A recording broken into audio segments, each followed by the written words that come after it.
Bonjour à tous. Aujourd'hui, je vous lis à nouveau un texte d'Alexis de Tocqueville, qui est un auteur que j'aime beaucoup pour la clarté de son style, la profondeur de ses analyses, et qui est l'auteur de La démocratie en Amérique et de l'Ancien Régime et la Révolution. Tocqueville, je le rappelle, est né en 1805 et mort en 1859.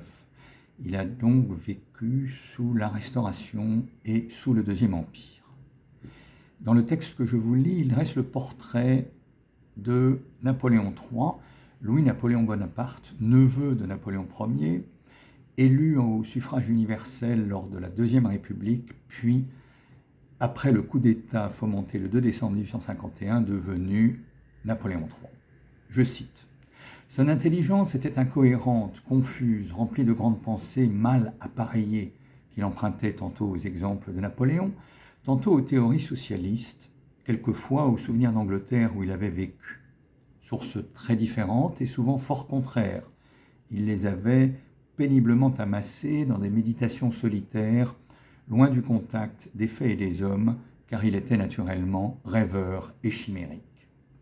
Mais, quand on le forçait de sortir de ces vagues et vastes régions pour resserrer son esprit dans les limites d'une affaire, celui-ci se trouvait capable de justesse, quelquefois de finesse et d'étendue, et même d'une certaine profondeur, mais jamais sûr, et toujours prêt à placer une idée bizarre à côté d'une idée juste.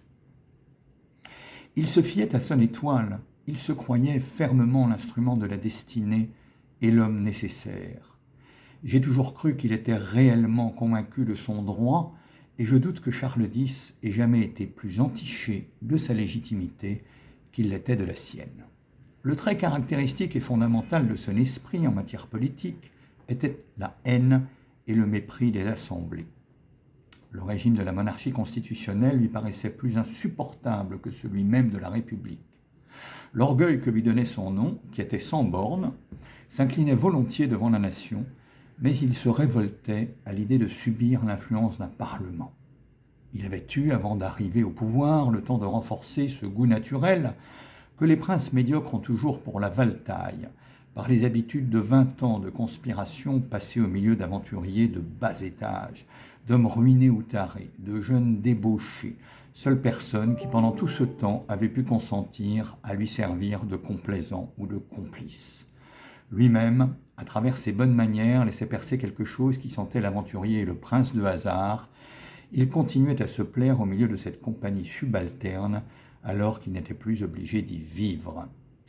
Voilà un portrait tracé au cordeau, pas toujours très éloquent, mais qui nous donne un bon exemple de ce que savait faire Tocqueville.